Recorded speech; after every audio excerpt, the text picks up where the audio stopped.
Muy buenas noches, bienvenidos una vez más, como todos los domingos a las 20 horas, a Legítima Defensa, segunda dosis. Si nos estás mirando por el canal de YouTube de Caras y Caretas TV, suscríbete al canal. Tenés el banner, es gratuito.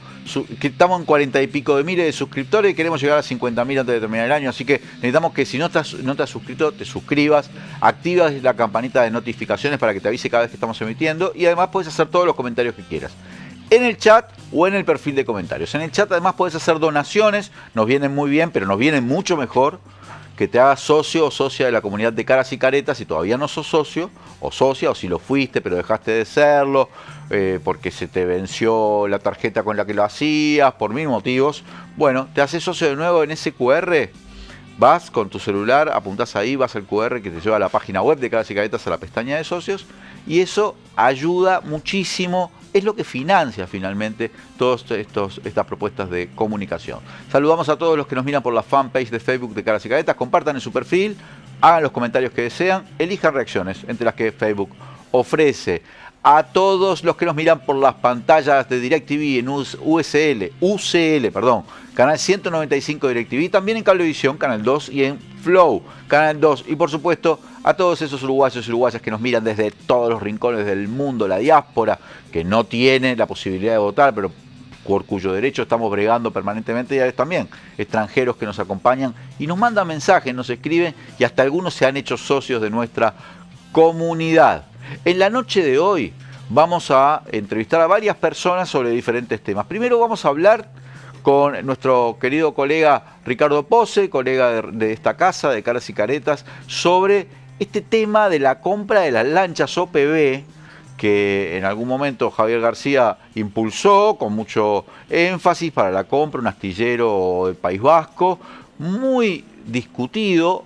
No se conocía ningún antecedente de este astillero en esta práctica, pero ahora ha llegado a un punto que hasta a nivel internacional se denuncia el negociado que se está haciendo para permitir una compra de más de 100 millones de dólares, creo, pero ahora vamos a hablar con Ricardo para precisar cifras y lo que aparenta ser ya un escándalo cuando termina el mandato. También vamos a hablar con la diputada Betiana Díaz sobre el proyecto, sobre la ley, de hecho, que se aprobó de internación compulsiva, que ya se está ejecutando desde el domingo pasado en nuestro país, de personas en situación de calle que cumplen determinadas características, como por ejemplo tener problemas de salud y una larga estadía en calle. Y nos va a acompañar el economista y dirigente del Frente Amplio del Partido Socialista, Daniel Olesker, con el cual queremos hablar sobre algunos datos de coyuntura y algunos datos también, o algunas cosas que están discutiéndose en terreno económico en el marco de esta campaña electoral. Soy Leandro Grille, ya comienza Legítima Defensa, segunda dosis. Vamos a la introducción y enseguida hablamos con nuestro primer invitado.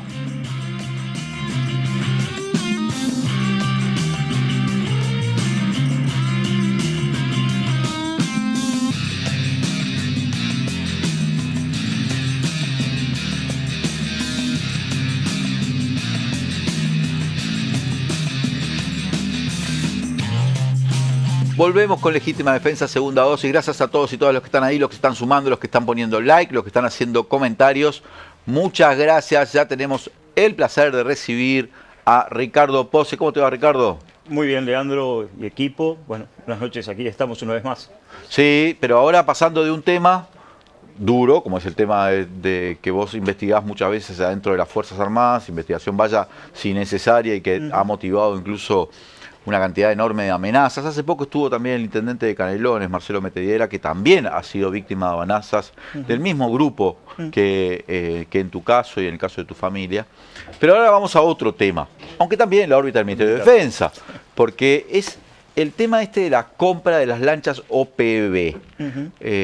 Primero vamos a explicarle un poco a la gente, Ricardo, si podés, de qué se tratan estas lanchas. ¿Cuál es su propósito? ¿Por qué el Ministerio de Defensa, por qué el Estado uruguayo se planteó esta adquisición? Bien, y está bien bueno historiar, porque ahora se está deteniendo mucho en la parte, si se quiere, del negocio, este negocio raro que hizo, pero hay un contexto que me parece que es bastante importante. El primero es el reconocimiento de que efectivamente la adquisición de 2 lanchas, en principio, forma parte de una necesidad de defensa de la soberanía del mar territorial de Uruguay. Ustedes recordarán que hace unos años Uruguay logró su ampliación de las millas marinas. Tenemos un mar territorial de 350 millas marinas, que siempre para la Armada fue un problema, ¿no? Incluso estaba aquella famosa anécdota de que por problemas presupuestales, no solo por el presupuesto de la Armada, sino porque ese presupuesto a veces, bueno, algunos malos manejos, salía un avión de reconocimiento, daba la señal a la Armada de que había un buque de bandera extranjera en aguas territoriales, el avión tenía que volver porque no tenía mayor capacidad para seguir sobrevolando, y allá salía recién el barco a tratar de disuadir la presencia del otro buque. Por supuesto, cuando llegaba ese barco, no existía ni barco pesquero, ni peces. Eso era un problema. Quiere decir que efectivamente la compra de no solo de 2 lanchas que puedan cumplir con el objetivo de prevención, disuasión y todo lo demás, sino que además permita, por ejemplo, que en vez de estar mandando un avión que sobrevuele con todos los costos que eso genera, pudiera, como es en este caso, tener una plataforma de aterrizaje, por ejemplo, para los 2 helicópteros, previsto no solo para actividades meramente militares, disuasivas y en caso necesario de utilización, sino también para rescate, búsqueda y todas esas cosas, que se imaginarán lo que son 350 millas marinas, es una gran extensión marítima. Quiere decir que por ese lado... Y un equipamiento muy vetusto. Yo me acuerdo del desastre del Bueno, Barreminas Valiente, ¿te acordás? Por ejemplo, ¿no? Es decir, que efectivamente está fuera de discusión, y eso fue, digamos, todo el sistema político no puso ninguna objeción a que esto debía hacerse. Entonces ahora vayamos un poco a la historia de cómo llegamos a esto, porque efectivamente, partiendo de esa necesidad, ustedes recordarán que al principio de este gobierno hubo como un empecinamiento del presidente Luis Lacalle Pou del famoso tratado de libre comercio bilateral con China, con todos esos ruidos que generó el interno Mercosur. Pero el gobierno en eso fue testarudo, se logró algunas cosas, por ejemplo, entre las más renombradas, la famosa compra de la vacuna china para el combate a la pandemia, pero también hubo una serie de acuerdos militares entre China y Uruguay que se sostienen hasta el día de hoy. De hecho, el mes pasado fue el aniversario de creación del Ejército Popular de China, donde allí se volvieron a recordar las múltiples tareas de acuerdos que hay, perdón, los múltiples acuerdos que hay en tema de defensa militar.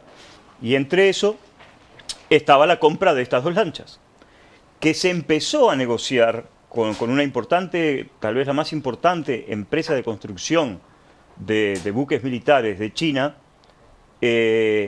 a tal punto que la licitación que se iba a hacer calzaba justito para esto que ofrecían esta empresa china. Ese acuerdo, y por eso digo que acá hay varias lecturas para hacer, venía hablando en términos marinos viento en popa, hasta que Estados Unidos se mandó el telefonazo. Mandó el telefonazo famoso diciendo: Uruguay está seguro que va a avanzar en esto y va a ser el único país del Atlántico Sur que le va a abrir las puertas en temas militares a China.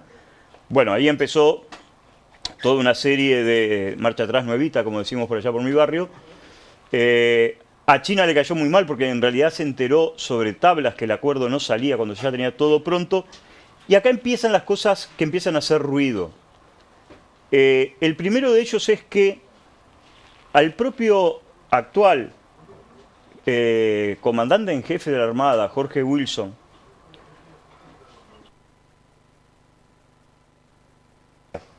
que hacen sus buques con tecnología del principal astillero del mundo, que es un astillero alemán, que no solo lo construye, sino que además, digamos, le da a Brasil y a Colombia para que ellos tengan en sus astilleros la tecnología necesaria para la reparación, mantenimiento y todo lo demás, se lo ofrecen al comandante Jorge Wilson. Recordarán ustedes que entre las varias propuestas, incluso hubo una propuesta de Marcelo Abdala, el presidente del PIT-CNT, de que esos buques quizás habría que estudiar si no se podrían construir en los diques del Estado, ¿no?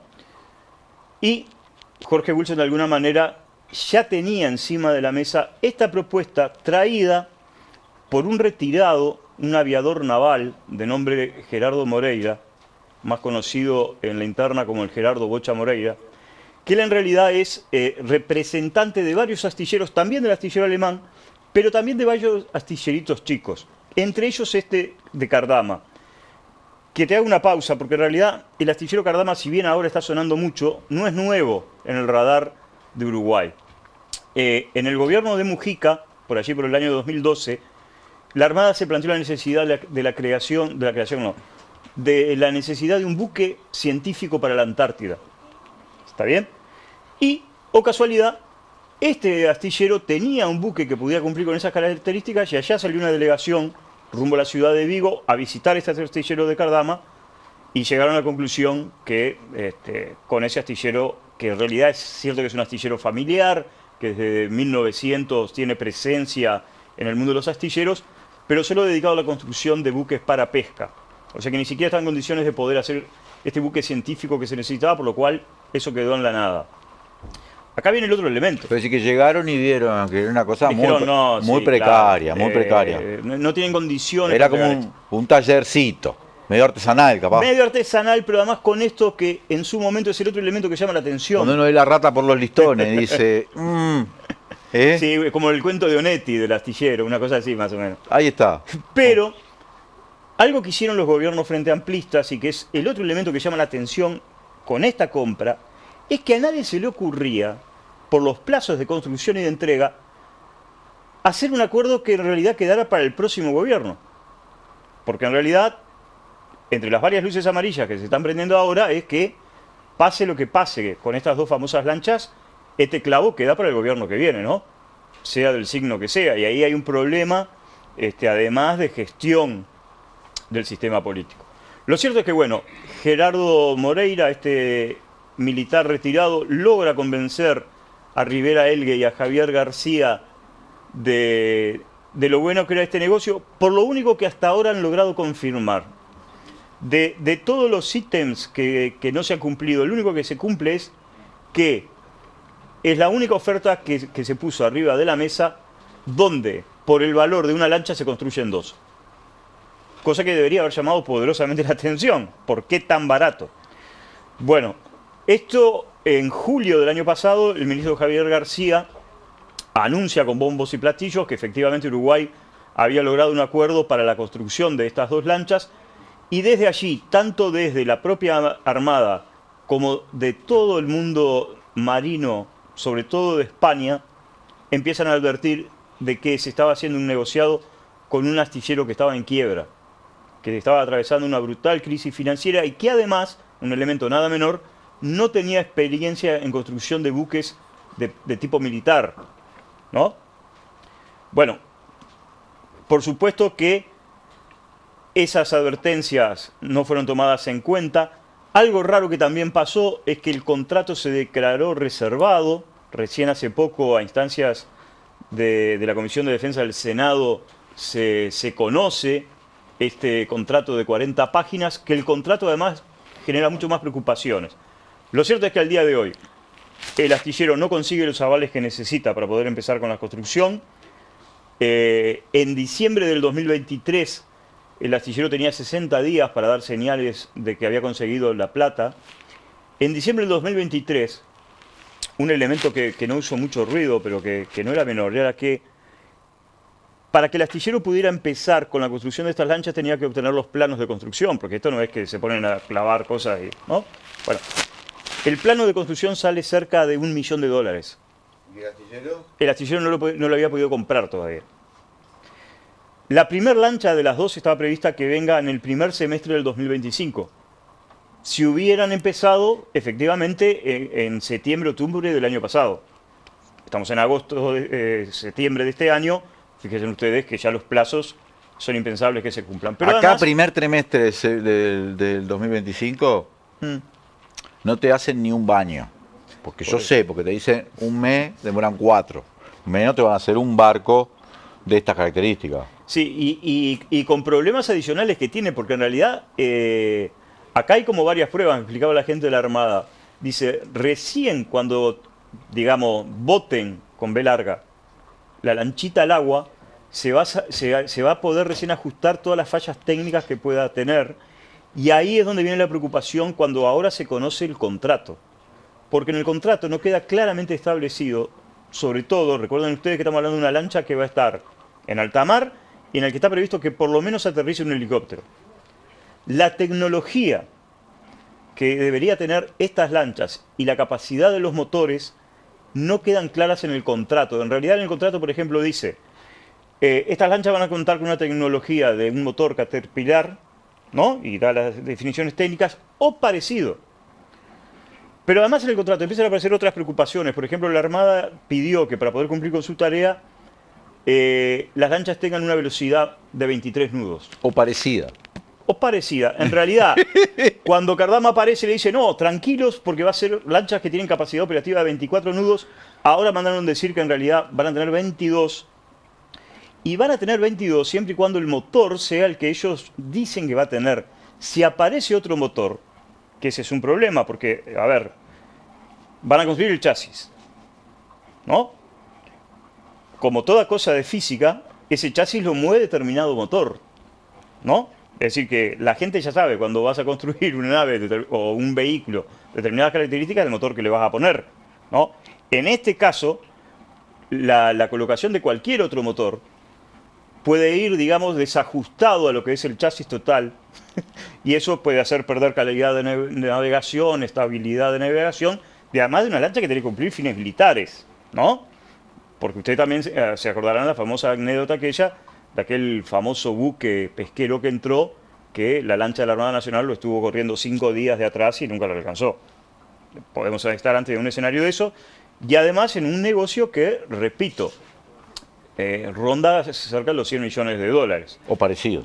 Sí, o parecido. Pero Bueno, escuchame una cosa, sí. Ricardo, porque yo leí el artículo que sale en Infodefensa, Sí, que es un portal medio especializado en cuestiones Sí. militares internacional, y son muy duros los términos que usa Infodefensa. Sí, sí. Básicamente Infodefensa dice, acá hay joda, Sí. porque no consiguió este astillero precario, sin antecedentes en el área, ningún garante, ningún banco o entidad financiera garante, por lo cual está a la espera de una garantía en efectivo, un depósito que saldría de la misma plata que el Estado le va a pagar al astillero. O sea, eso es un curro, te lo dicen a nivel internacional. ¿Es así? Sí, sí. En realidad todos los medios que están especializados en estos temas, ahora todos salieron a decir, se está confirmando lo que nosotros habíamos advertido. Es más, entre la gente de la Armada dice, bueno, en Uruguay se conocía los famosos chistes de gallego. Bueno, en España están haciendo chistes de uruguayos, ¿no? Y sí, después que le compraste 2 Hércules que son Sí, claro. que no pueden volar, y ahora vas a comprar a un astillero vasco que ya no funciona más. No quiero decir nada. El País Vasco tiene una historia muy larga de astilleros, pero ya no hacen estas cosas, ¿no? Pero sin antecedentes, un barco que los tipos no consiguen ni la garantía, y además te dicen que va a tener una velocidad o parecida, y van a usar motores de tal marca o genéricos, y además no cumplen con la fecha, es muy sospechoso. Bueno, ahí capaz que hay algunos datos que son bien interesantes que formarán parte de una investigación paralela que también estamos haciendo. Porque, O sea, el astillero de Santa María, el de Onetti, el de Larsen, sí, era más serio. probablemente. Por lo menos literariamente. Probablemente. Igual como dice el dicho, la culpa no es del chancho. Si no, de Javier García. Bueno, es el que le rascó el lomo y le dejó varias herencias al actual ministro que ahora se encontró con este problema y que yo vaticino que si esto... A ver, a esta altura del partido lo más sensato sería que el gobierno tomara la determinación de decir congelamos este asunto hasta el nuevo aviso, ¿no? Que no se mueva más nada. Pero hay cosas que ya se movieron. Porque, por ejemplo, quien trajo la idea y la vendió y logró que se la compraran, ya cobró su comisión. Una comisión que anda entre el 1 y el 3% de la venta total. Es decir, que el hombre ya está haciendo circular en su peculio al menos un piso de 3 millones de dólares. ¿No? El broker Gerardo... ¿Coso? Gerardo Moreira. Exactamente. Entonces, bueno, ahí habría que poner una lupa. Capaz que el hombre, yo con esto no quiero decir nada, paga al día sus impuestos. Es cierto que su empresa está en Canadá, no está en Uruguay, o sea que quizás no haya evasión impositiva, pero hay plata que está circulando y que está girando, que sería interesante ver qué pasa con eso. Sacado ese tema de lado, digamos, acá hubo una apuesta que el Banco de Seguros del Estado, por ejemplo, saliera de garante, porque está bien, el gobierno de alguna manera necesitaba que esto se concretara de alguna manera. En su momento estaba Javier García. El Banco de Seguros del Estado puso una serie de requisitos. Vino Francisco Cardama, el dueño del astillero Cardama, a Uruguay en aquel momento. No pudo cumplir con alguna de las condiciones. El Banco de Seguros del Estado se retiró. Yo menciono esto porque en algún artículo de prensa se mencionó que había una entidad institucional que de alguna manera había estado trabajando en el tema del aval, y eso quedó desinflado. Luego apareció una entidad financiera de Estados Unidos de no muy buena reputación, pero que pagó, porque este es un aval que se pagaba en 2 veces, una primer parte del aval ya se pagó, para terminarlo de cumplir había que pagar esta de 4 millones de euros, que es la que no consigue actualmente Cardama financiación, y que, bueno, aparentemente se habría ofrecido a analizarlo, por lo menos alguna firma de plaza, la posibilidad de contar ese aval. Lo cierto que la situación de hoy concreto es, bueno, el astillero está en quiebra, tiene una serie enorme de demandas de trabajadores y de empresas tercerizadas que no han cobrado en el astillero. Hace poco le remataron el famoso barco aquel que les contaba del 2012, que lo estaban por vender, porque además esto salió así, ¿no? Tenemos un barco para vender, capaz que a nosotros nos sirve para los fines de un buque científico, lo fueron a ver, no servía. Bueno, se lo remataron hace un mes como parte de bueno, los embargos que le están haciendo al astillero. Así que, en definitiva, digamos, es un negocio que está haciendo agua. Pero de los 100 millones de dólares que se comprometió el Estado a pagar por esto, ¿ya le giró plata como por adelanto o son todas, se supone, después que estén los barcos? No, es más, eso solo son los términos del contrato y es peor todavía. El 50% de los 50 millones de dólares, el contrato es que los paga cuando ellos empiecen a construir, digamos, las primeras partes del chasis, por decirlo de alguna manera, para que la gente lo pueda entender en términos absolutos, ¿no? Es decir, que por tiran los primeros listones de madera de flota y ya te tengo... de acero, ¿no? Por unos fierritos, lo más importante, que es la quilla y todo lo demás, por eso paga el 50%. Sobre la terminación de la obra, pagarían el otro 40% y queda un 10% ahí cuando finalmente lo entreguen. Ahora, ¿qué pasa? El contrato, en esto de o parecido, Uruguay propuso con muy buena lógica que hubiera una inspección durante la obra. Bueno, el astillero se reservó el derecho de aceptar esa inspección. ¿Y Uruguay aceptó eso? Y Uruguay aceptó, está en el contrato. Pero quiero hacerte ahora una pregunta. Está bien, vos no sos experto, no lo somos, pero sí podés haber consultado expertos en el asunto. Sí. ¿No le convenía a Uruguay el producto chino? Bueno, porque las OPB chinas tienen otro prestigio. La tecnología china está muy en punta. La china. La alemana, capaz que era más cara la alemana. La alemana. La propia que ofreció Colombia y Brasil, es decir, acá había múltiples alternativas para haber optado. En el caso de China, un tema que para mí no es menor, porque es algo que yo no sé si el sistema político está como muy... efectivamente, bueno, el brazo lo torció las visiones geopolíticas y la tensión geopolítica entre Estados Unidos y China, ¿no? Porque está claro que los países, a mí me lo explicó esto una experta argentina en temas de defensa, que está estudiando ahora su doctorado en Estados Unidos. Yo estuve con ella en Portugal y me lo explicó. Me dijo, es una decisión completamente de geopolítica, de alianzas. ¿A quién le compras? Estábamos hablando de la compra de Milei que le hizo de los F-16. ¿Por qué un país le compra material de Estados Unidos? Es una decisión puramente geopolítica. ¿Con quién te vas a alinear? ¿Sí? Así que es de esperar que si vos estás alineado con los Estados Unidos, no le compres a China. Sin embargo, Uruguay no tiene un alineamiento tan estricto, ¿no? O sea, tiene con China ciertos acuerdos comerciales y también militares. Y también militares, por eso. Ahí primaron, me parece que otras concepciones. En realidad, dirigentes de este gobierno que siempre hablan tanto de que ellos no ven la línea de negocio por problemas ideológicos, bueno, acá efectivamente lo vieron por un problema claramente ideológico, porque además China no solo ofrecía posiblemente un poco más caro la tecnología de esto, sino que además aportar la tecnología necesaria para que incluso el mantenimiento no siguiera dependiendo de China, que siempre es el argumento, ¿no? En realidad era decir, bueno, China vende las lanchas y después los chinos ya se instalan acá porque van a decir que tienen que venir a encargarse del mantenimiento y todo lo demás. Todo eso estaba saldado, pero bueno, primó otra visión. Te quiero hacer 2 preguntas más. No nos queda mucho tiempo, pero quiero hacer 2 preguntas más. La primera es si hay algún tipo de sospecha de aspectos ya no ideológicos, sino, bueno, eligieron este astillero porque de repente alguien muerde ahí. Te lo pregunto así violentamente porque son las cosas que yo he leído Sí. en los portales internacionales. Y no sé si en el Parlamento o en algún ámbito ya se ha hecho pedido de informe con respecto a esto, capaz que vos sabés. Sí. La otra es que me genera una cierta curiosidad. Acordate que vino un barco de los Estados Unidos, como una especie de prefectura naval estadounidense, pero que es un barco militar, y entró al puerto sin autorización del Parlamento. ¿Sí? Y estaba dentro de una cierta lógica de los Estados Unidos en conversaciones con Uruguay que tiene que ver con controlar el mar territorial, pero además el mar territorial controlarlo de buques chinos. ¿Sí? Porque estos OPV también son para controlar, en teoría, esos buques que invaden el mar territorial. Y ahí hay algo que me hace ruido. Yo te compro OPV a China para controlar buques chinos, pero además acá entran barcos de Estados Unidos que en teoría quieren hacer exactamente lo mismo y si entran sin autorización. Ahí me parece que hay aspectos que medio confusos o que habría que dilucidar. Y lo otro es la cuestión más rancia, ¿no? Pero nunca si querés, se puede dudar. primero te contesto la Dale. que puede ser más fácil, porque la otra...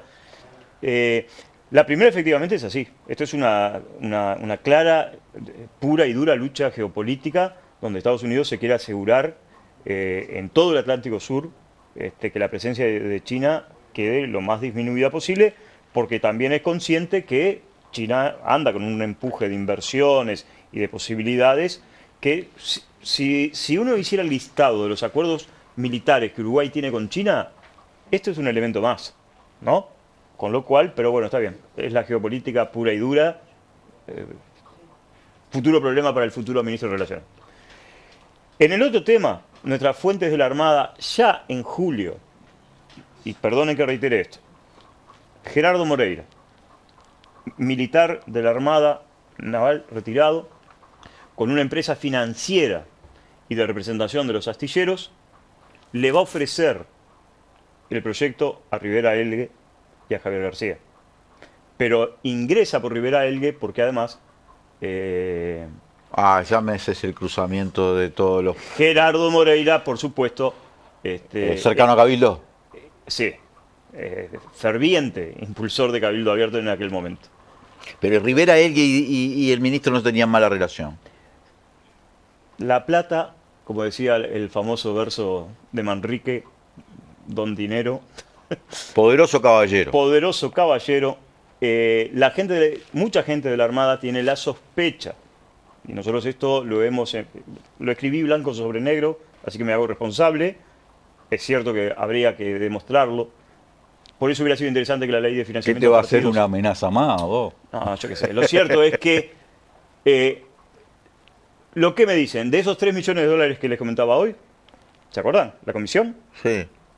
Podría... No me lo vayas a decir. No me lo vayas a decir porque vamos a terminar. Se lo dejo a criterio... Vos decís que alguien muerde de todo... Acá hay comisión de comisión. Y acá no hay campañas electorales gratis, ¿no? Bueno, está.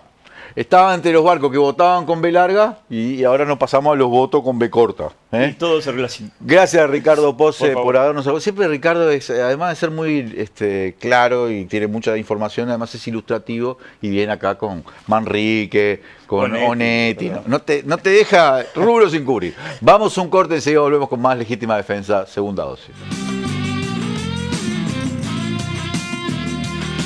En Brow renovamos nuestra tarjeta de débito y ahora la red Brow Maestro se convierte en las nuevas tarjetas Brow Mastercard Débito, con las que vas a poder disfrutar de un montón de beneficios. Estas nuevas tarjetas te van a permitir hacer tus compras por internet, pagar con la seguridad que brinda la tecnología sin contacto, acceder a todos los beneficios que tenés por ser cliente de Mastercard. Y además, con la tarjeta Brow Recompensa Mastercard Débito, vas a poder formar parte del programa de lealtad Brow Recompensa que te permite ahorrar en tus compras. Si querés conocer más de las nuevas tarjetas Brow Mastercard Débito, entra en recompensa.brow.com.uy/débito. Elegí la tuya y comenzá a disfrutar sus beneficios. Brow Mastercard Débito. Úsalas para todo.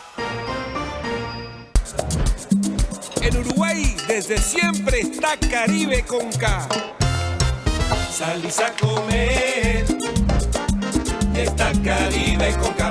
Te vas para afuera y está Caribe con K. Te das un gustito y está Caribe con K. Vas a ver una peli, está Caribe con K. Vas a Macromercado pero acá sí es negocio. Chocolate por la noticia. Vas a Macromercado. En Uruguay desde siempre decimos que todo está Caribe con K. Menos en Macromercado, que siempre es negocio. Siempre es negocio.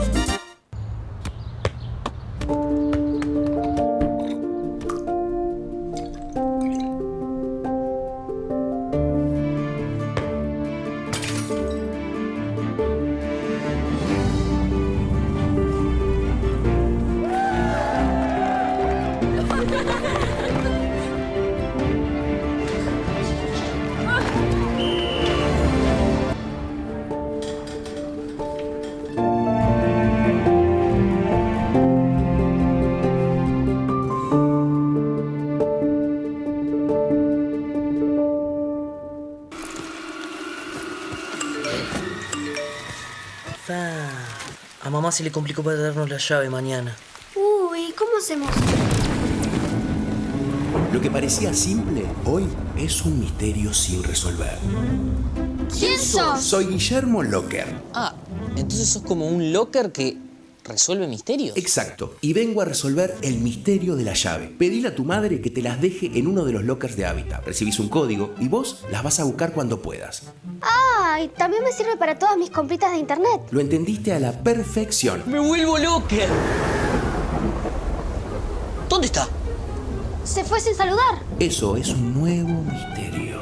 Locker Hábitat. Entrega y retira paquetes sin misterio. Más fácil, más rápido, más seguro. SINTEP, un sindicato que lucha y obtiene grandes logros. ¿Sabías que en el año 2020 conseguimos la creación de un protocolo de protección contra el acoso y el abuso sexual en los centros de enseñanza privada? Este protocolo fue una iniciativa del sindicato con el objetivo de contribuir a la erradicación de esta problemática en los lugares de trabajo. Sigamos construyendo logros colectivos. Afiliate a SINTEP. Por más información, ingresa a sintep.org.uy.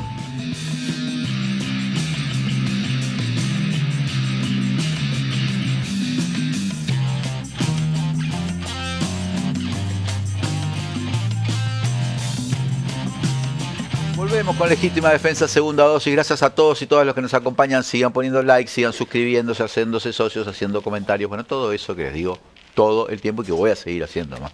Les voy a seguir diciendo todo el tiempo. Tenemos el honor de recibir a la diputada Betiana Díaz. ¿Cómo te va, Betiana?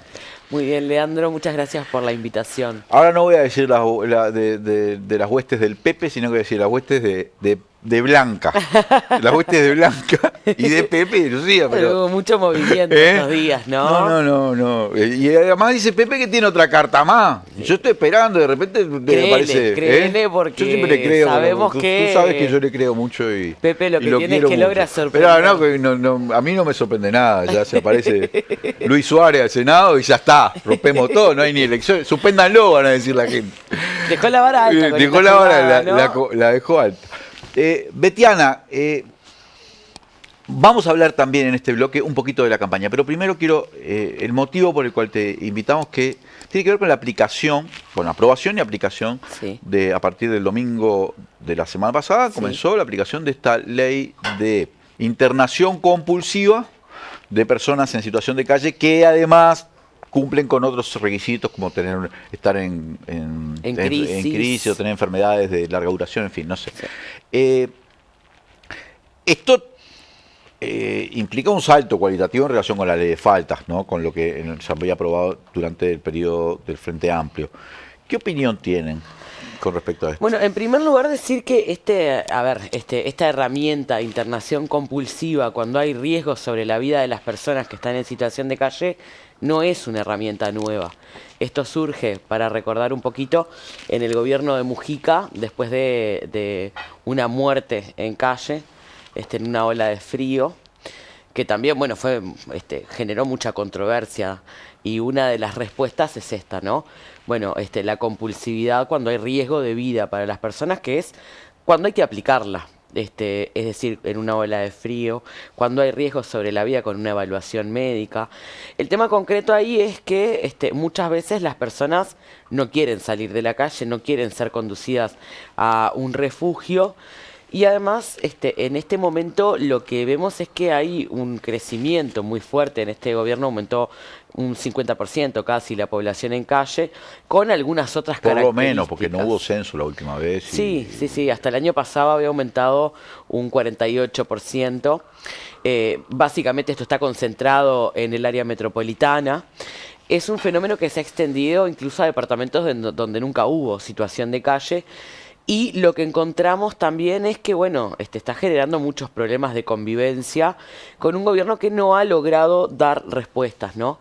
También me parece que, así como se plantea, que es, bueno, la internación cuando hay una crisis aguda de salud mental, derivada de situaciones de consumo problemático de sustancias, porque está enfocado ahí, ¿no? Esto se trabajó además con actores de la sociedad civil, poniendo el tema consumo problemático en el centro. Lo que nosotros decimos es que hay una gran estigmatización de las personas que están en calle. Estos son casos puntuales, de hecho, de la aplicación hasta ahora son muy poquitos casos los que han sido conducidos en internación por crisis aguda, denunciadas por los vecinos y vecinas. Y creo que las alternativas no están siendo las adecuadas, ¿no?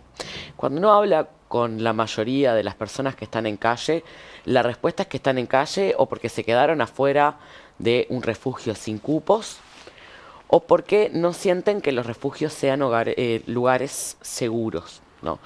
Entonces, bueno, frente a eso, en lugar de generar una alternativa que tenga que ver con la generación de más casas de media estadía, oportunidades laborales para que las personas tengan autonomía progresiva y puedan romper con el círculo de exclusión y calle, lo que aparece es esta respuesta inmediata que es sacarlo de la vista, ¿no? Prácticamente, internarlos, y con grandes críticas además de las personas que trabajan en procesos de rehabilitación, ¿no? Acá hay una falta muy grande de recursos técnicos calificados en equipos multidisciplinarios para atender esto, pero además también hay un problema muy grande concentrado en qué es lo que pasa con esta puerta giratoria que se está haciendo, ¿no? Con esta población que es la más vulnerable, que es el ingreso a instituciones dentro del sistema de salud. Y también yo me gustaría hacerte un comentario, porque me parece importante decirlo. Yo creo que estamos corriendo el riesgo de cargarle al sistema de salud una responsabilidad que es resolver el problema de la gente en calle cuando no es responsabilidad del sistema de salud, ¿no? Es decir, me preocupa mucho el abordaje y el después, porque para que esto no sea una puerta giratoria de calle donde uno entra, es internado, desintoxicado, estabilizado y vuelve a la calle, a veces con menos de lo que tenía, realmente hay que tener un abordaje que logre cerrar y romper con ese ciclo de calle, consumo, crisis. Bueno, esto no parece ser una alternativa, creo que es más bien una respuesta enfocada incluso hasta desde lo punitivo ante los reclamos de una población del área metropolitana que está teniendo problemas de convivencia con la gran cantidad de gente en calle que hay. Ahora, hay una especie de canilla, ¿sí?, que está vertiendo sobre la ciudad permanentemente gente que no tiene una solución habitacional. Porque si vos tenés 16.000 presos, tenés los egresados del INAU y muchos con vínculos rotos con sus familias, sin lugar a dónde ir, y es evidente que esas personas terminan en calle. O sea, con esta así como está la cosa, lo que da la sensación es que va a seguir aumentando además la población de calle. Y además, ¿Y qué lo vas a resolver? ¿Con la policía? Yo te pregunto porque me parece un tema... Lo que está saliendo de la cárcel particularmente, además, es como el peor producto de la cárcel, ¿no? Es como tú decís, bueno, estamos en las 16.000 personas privadas de libertad, hay 9.000 personas más en medidas alternativas a la privación de la libertad.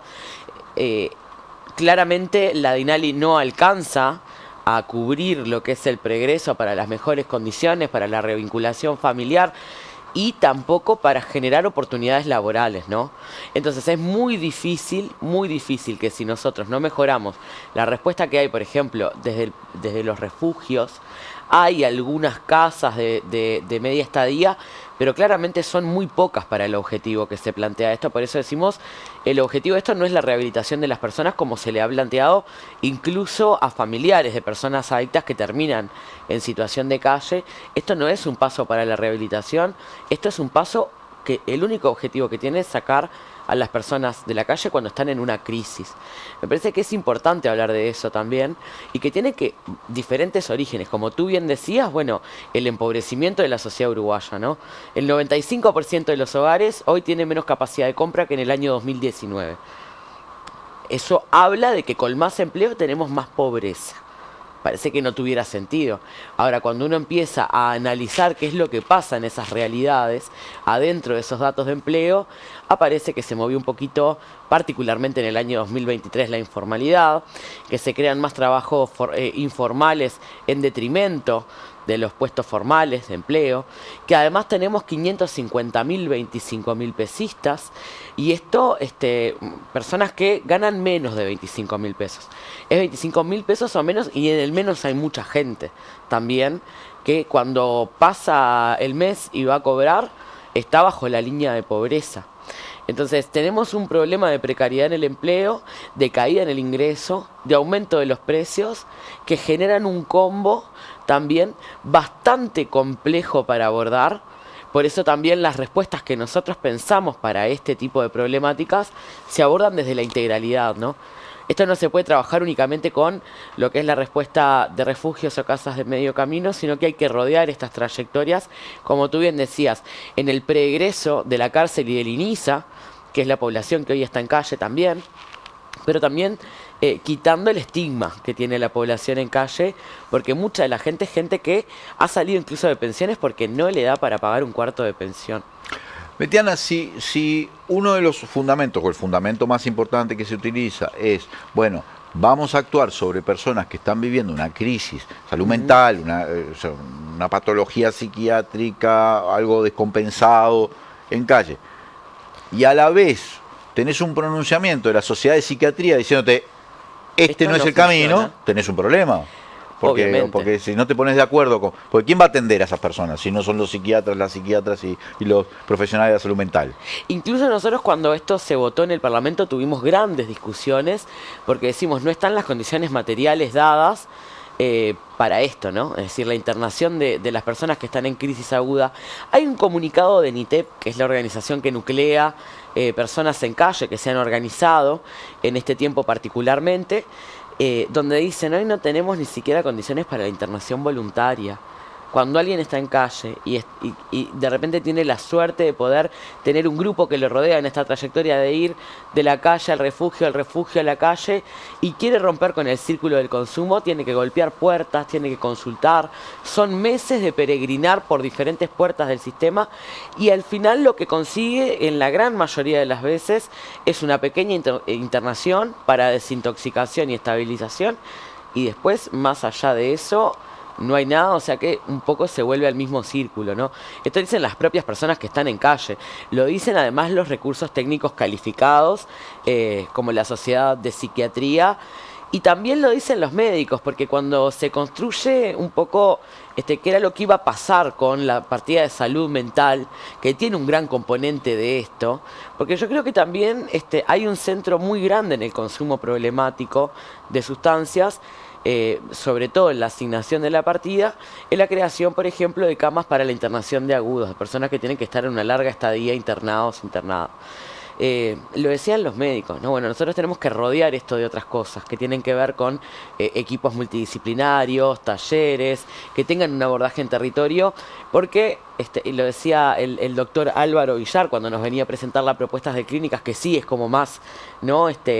Completa en términos de qué es lo que pasa desde la atención en puerta de emergencia, porque el Clínicas es uno de los que recibe más población vulnerable y de calle en la puerta de emergencia hasta que esa persona sale de ahí y el abordaje que se le hace. Necesitamos otro tipo de abordaje en el después de la estabilización, porque nosotros podemos fracasar con total éxito. Nosotros podemos retener a una persona 15 días, un mes en una internación sin consumir alcohol u otras sustancias, pero si no les damos las herramientas para poder sostener ese no consumo, va a volver al mismo círculo cuando salga de esa internación, ¿no? Betiana, ¿se está tomando, por ejemplo, la bancada del Frente Amplio o a nivel de la dirección política, están observando, tomando algún tipo de medida para observar ¿cuál es el trato que se da de esas personas? Porque el otro día se vio un operativo con 12 policías, con un señor, y yo qué sé, la verdad que fue muy llamativo, ¿no? Sí, ahí y yo me imagino que la estuve gente... averiguando bastante porque en realidad hice un pedido de informes por esto, porque realmente, claro, lo que rompió los ojos fue 12 efectivos policiales para una sola persona en calle, que bueno, que sí que había tenido una respuesta de resistencia a ser retirada de ese lugar donde estaba viviendo y pernoctando. Y en realidad ahí es, bueno, vecinos que habían denunciado, algunos que habían denunciado a Mides, otros que habían denunciado por ley de faltas, donde tiene que intervenir la Intendencia de Montevideo. Se juntan esos dos equipos, por eso también esa gran cantidad de policías. Y yo creo que el abordaje es todo lo que no hay que hacer en ese sentido, ¿no? Más allá de la respuesta de, que hasta se puede entender en la desesperación del señor, ¿no? Decir, bueno, traté de ganar tiempo y bueno, hice como que corría riesgo mi vida, a ver si no me llevaban. Lo que se relata es esto que yo te decía que me preocupa del después, ¿no? Bueno, ¿cuál es la alternativa? Uno es ingresado, en este caso va a comisaría, se le comprueba que no tiene delitos, que no está teniendo un problema de consumo, que está siendo atendido en la salud, pero vuelve a la calle con mucho menos de lo que tenía. Y ese es un problema, porque la respuesta es la puerta giratoria, donde además cuando yo salgo de las instituciones públicas, estoy en una peor situación que en la que me ingresaron.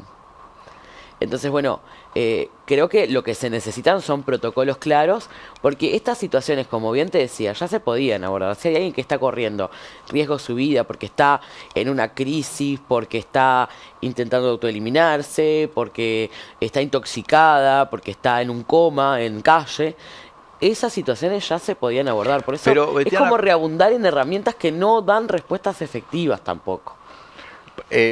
Uno puede entender, bueno, esta persona en situación de calle está en riesgo o está poniendo en riesgo a los demás, porque yo tampoco, sí, claro. Yo creo que los problemas de convivencia existen. Sí, es difícil, vos salís a una calle, una persona que vive en una vivienda sale y tiene campamentos de personas que están, y de repente se generan situaciones muy tensas, porque no está solo la violencia que vive la persona que está en esa situación, sino también toda la comunidad. Entonces, ahora, algunas cosas son llamativas. Yo veo en la televisión limpiando las escaleras del Banco República, enfrente de la plaza ahí en 18 y Magallanes, la plaza de los bomberos, y me da la impresión de que es curioso que los 20 tipos que estaban durmiendo ahí tuvieran todos crisis de salud. Hay algo medio cosmético en esto, ¿no? Bueno, también hay algo cosmético. Eso es la agencia de publicidad, ¿no?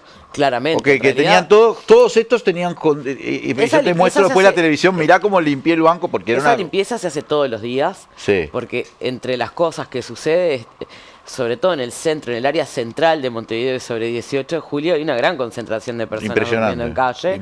Y bueno, y el sentido que tiene también es que viven de pedir o de repente de cuidar algún coche ahí en el área central, y es donde hay más circulación de personas, ¿no? Entonces, esa limpieza se hace todos los días se retiran a las personas de mañana a primera hora, antes de que empiece el funcionamiento del banco, y se hace.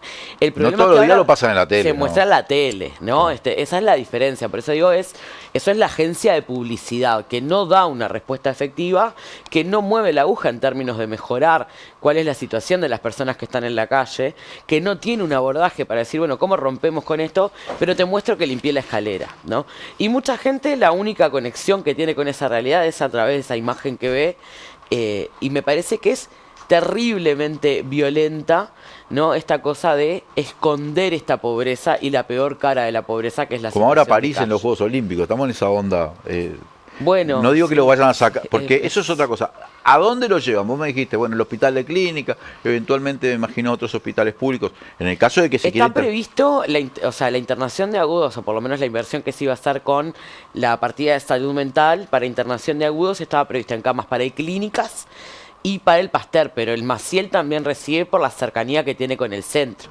Lo que pasa es que responden a diferentes situaciones en crisis de salud mental, que a veces no son todas iguales en la necesidad para estabilizar, porque a veces requieren intervenciones quirúrgicas, ¿no? En ese caso hay algunas camas previstas en el sistema, pero claro, este es un debe muy grande que viene arrastrando el Estado uruguayo, y el problema es que cuando nosotros decimos la construcción de políticas de Estado necesita acuerdos, ¿no? Yo ahora escuchaba en estos días toda una polémica de, bueno, ¿qué pasa con la ley de salud mental? Que no se ha financiado. No se ha financiado, pero pasó 4 años y medio de este gobierno y tampoco la financió. Y ese es un problema, porque lo que tenemos que interrumpir es la trayectoria de esas personas a esas crisis, ¿no? Hay que tener políticas de prevención y hay que tener políticas de acompañamiento.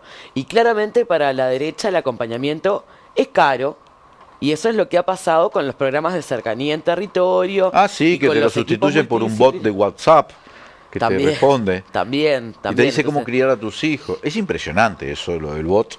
Yo lo he hablado varias veces. Ahora me imagino que... Hay una respuesta que a mí siempre me parece como una muestra muy clara de lo que es...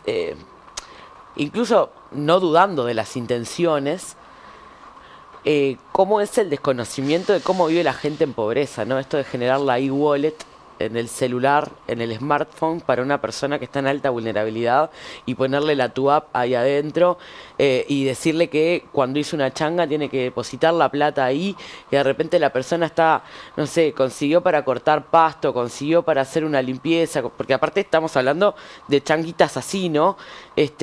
De poner la plata dentro de la cuenta para que se le descuente el IVA, cuando esa persona de repente vive el día a día y lo que está tratando es de hacer un mango para parar la olla de noche, ¿no?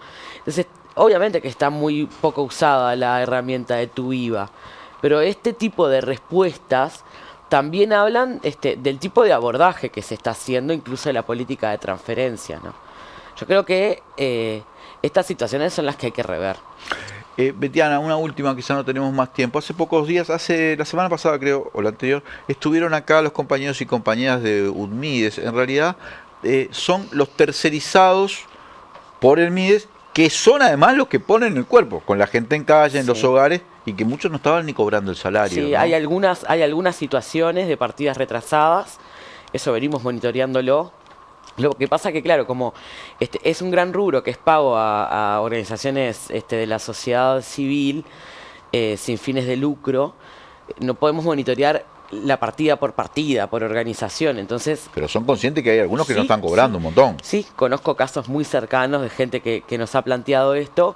Y realmente es la peor respuesta que le podemos dar, ¿no? ¿Qué podemos esperar y qué le podemos exigir a los trabajadores que le tienen que poner el cuerpo a la situación de calle, que además tiene que rodear a las personas que ingresan, que además particularmente las personas que trabajan en hogares de madres con hijos, tienen que vivir hasta los procesos de quita judicial, que son terriblemente conmovedores en el sentido más amplio de la palabra, y muchas veces de respuesta muy violenta, ¿no? Hasta con intervención policial. Bueno, la precarización es algo que es la peor respuesta que le da el Estado a estos trabajadores y trabajadoras, ¿no? Y realmente creo que en este momento lo que tenemos es el desafío de poder discutir sobre cuál es el rol del Estado y el rol de cada uno y una de los trabajadores públicos en este país, sin este desprecio por lo público que está de moda en la región y en el mundo, ¿no? Donde además lo que hay que decir es, en estos discursos que cuestionan lo público, que hablan del alto privilegio de algunos trabajadores del Estado, quienes ganan son los más poderosos, los que no quieren control, por ejemplo. Entonces, bueno, creo que se nos abre un espacio para la discusión en lo que va a ser la antesala de un nuevo gobierno, donde hay que jerarquizar qué es lo que está pasando con la calidad del empleo. ¿Este tema va a ser prioritario? Sí, este tema tiene que ser prioritario. Hay algo que es cierto. La situación de calle no viene de este gobierno. Ya en el anterior, si bien había un trabajo distinto, y había mucho menos, también nunca se llegó a resolver este tema, ¿no? No. Ni con la ley de faltas, ni con... No, y una de las cosas que escribió el Frente Amplio en su gobierno, que me parece muy interesante, es darle respuestas integrales a problemas muy complejos, porque si hay algo que aprendimos es que la respuesta muy focalizada no termina de solucionar problemas complejos y también estructurales, ¿no? Como el problema de la pobreza y la situación de calle, que es difícil de erradicar, pero que nosotros lo que planteamos es, bueno, sí ir rodeando de medidas que tengan que ver con la vivienda, que tengan que ver con la salud, que tengan que ver con el acceso al mercado de trabajo, que tengan que ver con la capacitación. Bueno, todo eso se necesita para lograr que esas personas, bueno, vayan teniendo una autonomía progresiva y puedan insertarse en el mercado de trabajo y sostener la vida. Ahora, si la mayoría de la población, vuelvo a decir lo mismo, en términos de poder adquisitivo está por debajo de 2019, claramente el último orejón del tarro, que es lo que estamos viendo, no debería estar recibiendo las peores respuestas, ¿no? Muchas gracias, Betiana Díaz, por habernos acompañado. Muchas gracias. Y gracias a todos y todas los que nos están mirando. Vamos a un corte, enseguida volvemos con más Legítima Defensa, segunda dosis.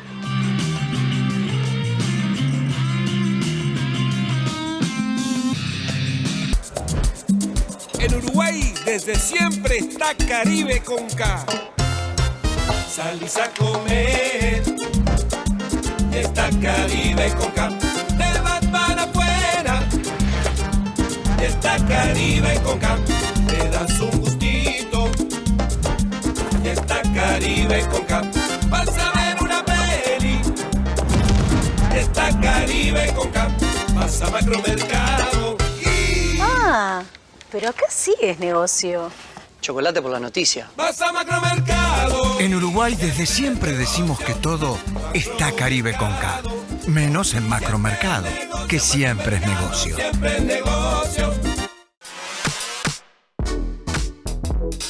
EIR Aberturas, más de 20 años de experiencia y calidad. Conocé nuestras líneas de productos. Línea Proba, diseño, economía y durabilidad. Línea Suma, sistema de aberturas corredizas para grandes dimensiones. Y línea Gala, abertura de 2 hojas corredizas. Todo en calidad de aluminio del Uruguay. EIR Aberturas, marcamos la diferencia. Te esperamos en la esquina de San Martín y Garibaldi o por el 094-235508. Para revertir la transformación regresiva, necesitamos un verdadero compromiso país. Hagamos un trato por la educación pública. ¿Vamos a hacerlo? Teatro El Galpón presenta Reverso, protagonizada por Carla Peterson, una obra que indaga sobre la realidad, la tecnología y los dolores de la vida que queremos evitar. Divertida, delirante y emocionante. 2 únicas funciones, 31 de agosto y 1 de septiembre en Teatro El Galpón. Entradas en boletería del teatro y Red Tickets. SINTEP, un sindicato que lucha y obtiene grandes logros. ¿Sabías que en el 2018 obtuvimos la creación del salario mínimo del sector, que significó un aumento en torno al 40% de los salarios más sumergidos? Esta conquista tan importante no hubiese sido posible sin el compromiso y la organización colectiva de todas y todos quienes integramos el sindicato. Sigamos construyendo logros colectivos. Afiliate a SINTEP. Por más información, ingresa a sintep.org.uy.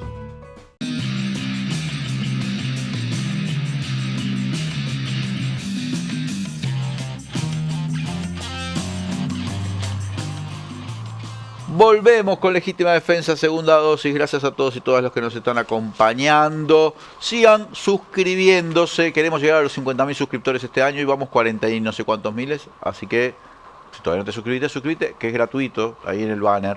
Poner el me gusta, es muy importante. También activar la campanita, hacer los comentarios que quieras. Y los que no se han hecho socios o socias de nuestra comunidad, háganlo. Lo pueden hacer en la página web de Caras y Caretas o ahí en el QR van. Ese que te está mostrando en pantalla y ya te lleva ahí y te podés hacer socios. Hay muchas modalidades de socios, van desde a voluntad hasta otras modalidades que incluyen además la revista en formato impreso o su versión digital completa, en fin.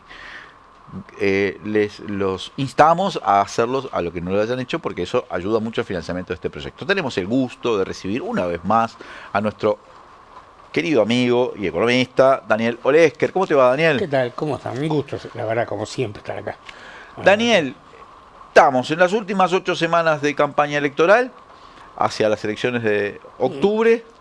Ya sabemos lo que dicen las encuestas, pero de todas maneras esto se va a definir en las urnas y no en los sondeos, así que me imagino que todo el mundo está en la militancia. El Frente presentó en el día del comité un plan más bajado a tierra del programa de gobierno, pero quiero preguntarte primero, ¿qué Uruguay en términos económicos va a recibir el próximo gobierno en 2025? Ya hay muchas cosas que están como definidas. ¿Cuál va a ser un poco el déficit fiscal? ¿Cuál va a ser la situación de la pobreza? La situación de la desigualdad.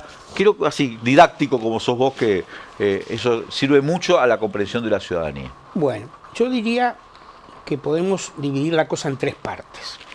Producción, distribución y variables financieras. Un esquema estructuralista clásico.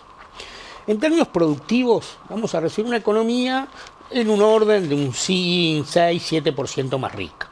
Estábamos en 3 hasta el 2023.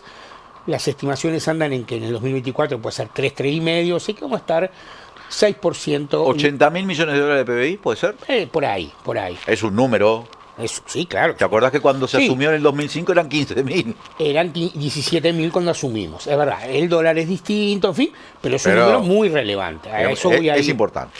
Entonces, o sea, no vamos a recibir un país colapsado productivamente, no vamos a recibir un país que tenga una economía que se cae a pedazos, una economía que va a haber crecido y en ese crecimiento va a llegar a un nivel, claro, obviamente crece un 6% sobre un 80% que creció en los 15 años de gobierno del Frente y por eso estamos en 80.000 millones de dólares.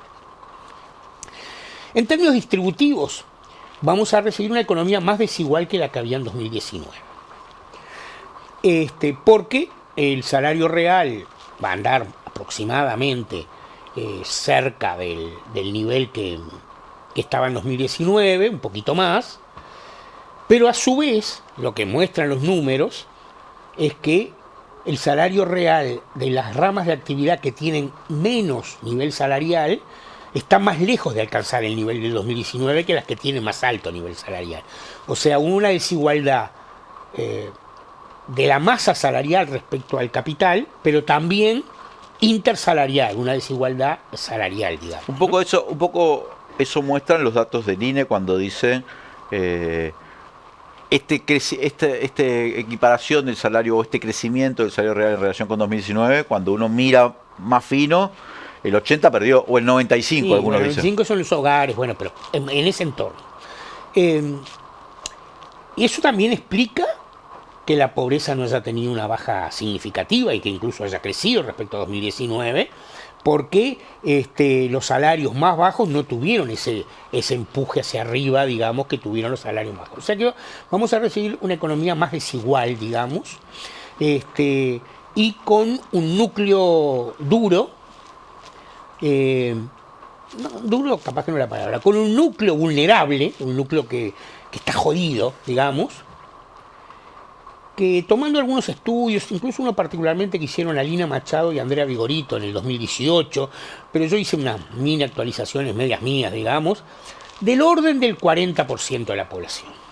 O sea, vamos a tener un sector de 40% de ciudadanos que están, los que están bajo la línea de pobreza, los desocupados, una buena parte de los informales, porque no todos los informales, no, pero una buena parte de los informales, una buena parte de los 25.000 pesistas, que tienen ese como ingreso principal, como ha estudiado el Cuesta, Duarte, que yo estimo en ese 40% de los hogares. O sea, estamos hablando, en Uruguay hay 1.300.000 hogares, unos 500.000 hogares, a los casi la mitad de la población está muy jodida. A los que hay que actuar de manera inmediata.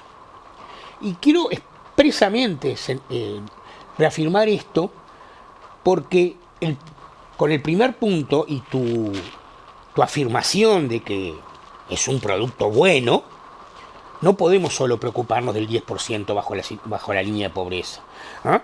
Podríamos preocuparnos por las situaciones más críticas cuando teníamos 15.000 o 17.000, ¿no? Ahora nos tenemos que preocupar por a ese sector hay que actuar. Y en ese sector, como dije, hay informalidad, hay formalidad de bajos salarios, hay el cajero de supermercado, el trabajador rural, la marroquinería, la pesca, el mozo de bar, ¿no? Esos son, ¿no? Yo acabo de hacer un estudio y me da que en julio del 24 el salario mínimo que laudaron las ramas privadas fue 28.000 pesos. O sea, eso tiene dos lecturas, una buena y una mala. La mala es que es muy bajo. La buena es que el salario mínimo interprofesional, como se llama en España, por ejemplo, se despega del salario mínimo legal. Y eso es una buena noticia porque eso muestra que la negociación colectiva tiene un efecto, ¿no? Pues si no sería muy cercanito al salario mínimo legal, ¿no? Si el salario mínimo legal fuera efectivamente un piso duro, se despegaría. Entonces, en términos distributivos, vamos a tener un problema para esa población. En términos financieros, hay dos cosas. Yo creo que la deuda pública en Uruguay, yo ya lo comenté acá alguna vez, está en el 72% del PBI, creció entre 10 y 12 puntos respecto al inicio de este gobierno. Pero eso no es dramático. No es dramático. En el último gobierno del Frente creció 8 puntos, ¿no? O sea, la gran baja fue con el primer gobierno de Tabaré, que estaba en 100 y pico y bajó a 70, después terminó el gobierno de Pepe con 48, una cosa así, y después subió. Eso sí que es una bajada. Sí, fue una bajada. La bajada inicial fue grande. Lo que pasa es que la bajada o las subidas tienen que ver con el cambio en el numerador, que vos la deuda la bajes, y sobre todo el cambio en el denominador, porque si el producto se te despega 80%, ¿no? A este gobierno parte del problema de esos 12 puntos es que el PBI les iba a crecer en la proyección inicial de la ley de presupuesto 14,5, y como dije al principio va a terminar en 6. O sea, ese es un problema, es el lentecimiento productivo. El déficit fiscal sí es un problema mayor, porque más o menos igual al que teníamos nosotros, pero existen mecanismos para reordenar presupuestalmente. Y no veo un producto sólido, veo una economía que tiene condiciones para empujar el gasto público, social y no social, porque también está el salarial, y veo un conjunto de problemas que hay que resolver en ese 40%, que cuando vos lo mirás, tiene una enorme cantidad de niños y adolescentes. O sea, el 10% pobreza tiene 20% de niños y adolescentes pobres. Ese 40% también tiene casi el doble de niños y adolescentes, o sea, que son los que están allí. Entonces, ese es un poco el panorama que vamos a recibir. No es dramático, no es colapsado, se pueden hacer cosas, creo que el no se puede no debería ser una regla para nosotros, y requieren, digamos, algunos movimientos y algunas políticas para actuar sobre ese 40%. Hace unos años, nuevamente, cuando asumió el Frente Amplio, que había, vos me recordabas, 17.000 millones de dólares de producto, porque yo creo que haberlo hablado contigo, pero también con otros economistas, compañeros, ¿cuánto tiene que llegar, qué tan grande tiene que ser la economía uruguaya en un gobiernos progresistas que van a actuar dentro de determinados márgenes, no van a hacer locuras, como dice, para resolver algunos problemas, ¿no? Ya no solo los problemas acuciantes de la pobreza extrema, de la pobreza, sino, por ejemplo, los problemas que vive ese 40 o 50% de la población. Porque si no, la lógica de querer, ¿a qué hay que llegar? A 200.000 millones de dólares para poder resolver el problema de los 25.000 pesistas. A mí me preocupa este tema, porque quiero saber qué puede esperar. Por ejemplo, un Frente Amplista dice, ¿qué es lo que podría aspirar razonablemente, sin locuras, que se pueda lograr en esos términos en un periodo de 5 años de gobierno? Sí, esta terminología empezó en el 11. Con los 10.000 pesistas. Con los 10.000 pesistas. Y en ese periodo, yo creo que lo que debería esperar la gente de la política salarial es, quizás un poquito más, con más potencia, lo que se hizo en la cuarta y quinta ronda de consejos salarios, que fueron durante el gobierno de Mujica, en el 11 y en el 13, en donde la pauta salarial tenía 3 componentes. Un componente de inflación, que se aseguraba, un componente de crecimiento relativamente para todos, y un plus para lo que en aquel momento se dieron a llamar salarios sumergidos.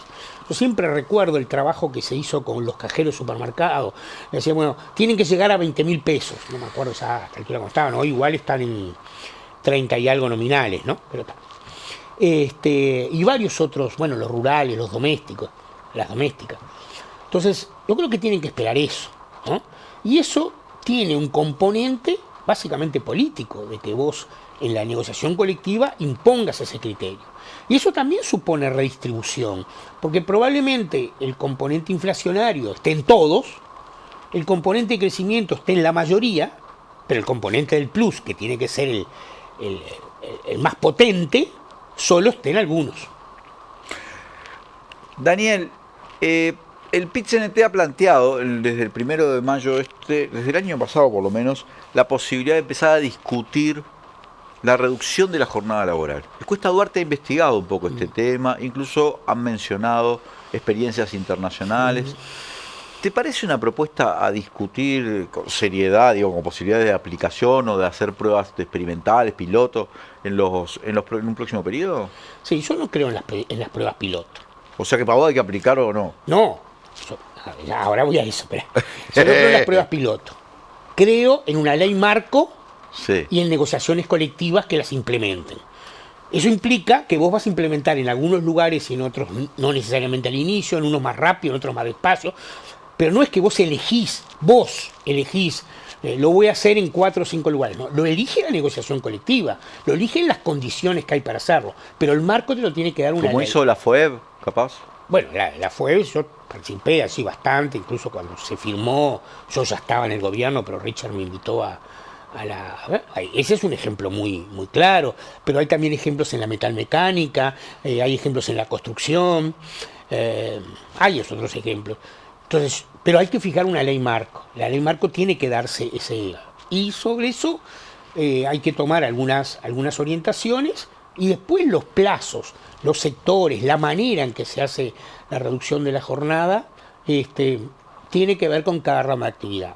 No es un argumento muy sólido el decir, empecemos ahora de cero y a medida que va aumentando la productividad reducimos la jornada. No, miremos para atrás también cuánto aumentó la productividad, cuánto aumentó en este quinquenio, cuánto aumentó en los 15 años anteriores, ¿no? O sea, cuáles son las condiciones que lo permiten.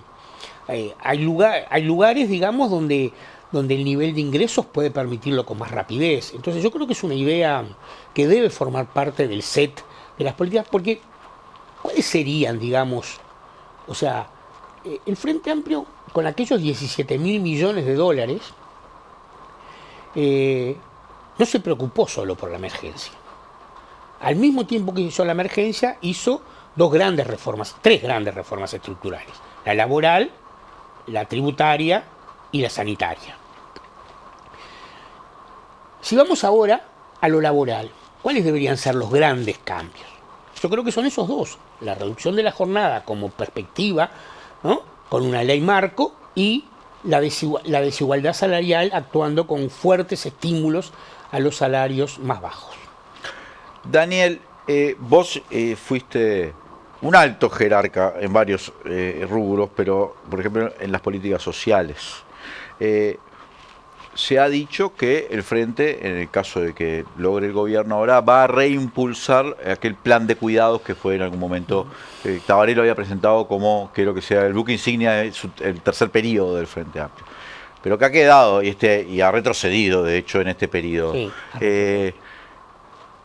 ¿Qué posibilidades ves en esa órbita, en el ámbito de las políticas sociales, de relanzar el plan de cuidados y de alcanzar a toda una cantidad de población que realmente tiene problemas en este? Sí, en el programa y ahora en el plan de gobierno habla de la universalización del sistema de cuidados. Y yo quiero decir una cosa que ya en un programa aquí, creo que fue la primera vez que lo dije, ahora lo voy a... después pasó a ser parte de mi... Cuando hablamos de la infancia. Ahí va, cuando hablamos de la infancia, que es texto y contexto. Porque el sistema de cuidados es texto. Pero ¿cuál es el contexto del sistema? ¿Para qué queremos el sistema de cuidados? ¿No? ¿Cuál es el objetivo, digamos, del sistema de cuidados? Y entonces hay un objetivo central que es contribuir a la reducción de la desigualdad, sobre todo en ese 40% de la población y obviamente más en el 10% más. Porque, ¿qué haría una política frente amplista, así lo dice el programa, en ese segmento? Haría 3 cosas: mejoramiento del hábitat, de la vivienda, estímulos para la culminación de los ciclos educativos de los niños y adolescentes de esos hogares, y formalización del trabajo, ¿no? O sea, formalización si es informal o creación de trabajo si es Y yo digo que esos son 3 barrotes que son imprescindibles para resolver la desigualdad en ese segmento del 40%.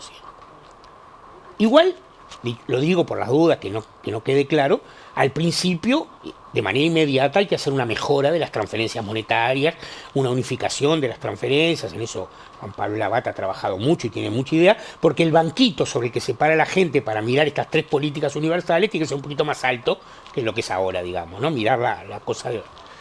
Pero estas son las tres. Y entonces, siguiendo a el economista Matías Brum, del que ya hemos hablado aquí, Matías dice, esos tres barrotes se caen si no tienen un travesaño. Y el travesaño es el sistema de cuidados. ¿Por qué se caen? Porque las personas no van a poder acceder al trabajo formal que se les otorga, porque no tienen, sobre todo las mujeres, a quien dejar los niños. Va a ser difícil que culminen los ciclos educativos, porque si salen 8 horas a trabajar no pueden dejar a sus niños 4 horas o tienen que pagar una importante suma de dinero. Quizás la vivienda es el que menos, pero también. Entonces el sistema de cuidados tiene una primera función, que es ser el sostén de las políticas de caída de la desigualdad. Después tiene objetivos en sí mismo, que son los que más se ha trabajado. Por un lado, la generación de empleo, en un doble sentido, porque permite que personas que reciban la protección de los cuidados salgan a trabajar, y además genera trabajo en los que cuidan, ¿no? Eso se habla poco, pero en España, por ejemplo, el empleo de cercanía a través de los cuidados en los municipios es muy importante. Y a su vez tiene un último objetivo, que es la autonomía económica de las mujeres, digamos, ¿no? Entonces, y esto de primero, segundo y tercero no es ningún orden. De hecho, el sistema de cuidados nace en la lucha por la autonomía de las mujeres. Después empieza a tener importancia con la idea de que va a aportar al mercado de trabajo, y capaz que recién en el último tiempo se empieza a visualizar como el travesaño de las políticas sociales fundamentales.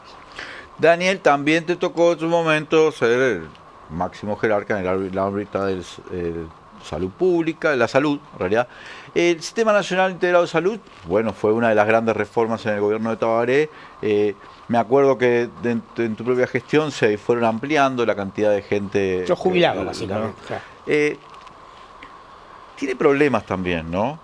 Actualmente, porque hay mutualistas tecleando, porque hay tiempos de espera bastante grandes. Claramente aumentó mucho la gente que tiene, ahora casi que se universalizó, digamos, el acceso a la salud, que no lo era. Eso es un gran logro, pero algo hay que hacer, porque tampoco es que esté funcionando de maravilla. Sí, para mí hay dos tipos de problemas, que yo los calificaría. Problemas que existen como contracara del éxito, y problemas que existen porque no se abordaron bien, porque son distintos. En el primero, básicamente, yo pongo los tiempos de espera, ¿no? Ese es el problema, más allá que la gestión para hacer los tiempos de espera pueda mejorarse. ¿Pero por qué hay tiempos de espera? Porque, bueno, el sistema mutual tenía 1.200.000 personas cuando nosotros asumimos, hoy tiene 2.200.000. Tiene más o menos la misma cantidad de gente, 1.400.000, pero la mitad no se atendían. No se atendían porque no existían para el universo sanitario, digamos, ¿no? O sea, ¿no? Entonces, no había policlínicos de primer nivel como hay ahora. Entonces, la demanda, la inducción de demanda que genera un sistema que funciona, te hace que haya problemas con los tiempos de espera. Agregarle algunos temas estructurales, como algunas especialidades, el tema territorial, que es muy importante. Entonces, este es un punto central para mí, prioridad 1 para la resolución en el futuro. Y eso tiene que ver con una mayor capacidad de contralor sobre el sistema y una mayor capacidad de generación de recursos sanitarios, digamos. Más plata, digamos. Después tenés los problemas que no se terminaron de resolver bien. Hay uno que es plata, que es, si es un sistema nacional integrado de salud, vaya yo a donde vaya, el ingreso per cápita de mi edad y mi sexo tiene que ser igual en los dos sistemas, en los dos subsistemas, en el mutual y en ACE. Cuando nosotros asumimos, ACE tenía un presupuesto del 30% del sistema mutual. Cuando nos fuimos en el 2015, tenía 80%. en lo que yo considero la meseta del 2015 al 2019, donde no hubo grandes cambios en el sistema de salud, siguió en 80%. Y hoy sigue más o menos en el 80%. Eso hay que arreglarlo. Eso sí tiene que ser una prioridad inmediata desde el punto de vista presupuestal. Cuando digo inmediata me refiero al quinquenio, ¿no? No quiere decir que sea el primer año. Bueno, el primer año no podría ser.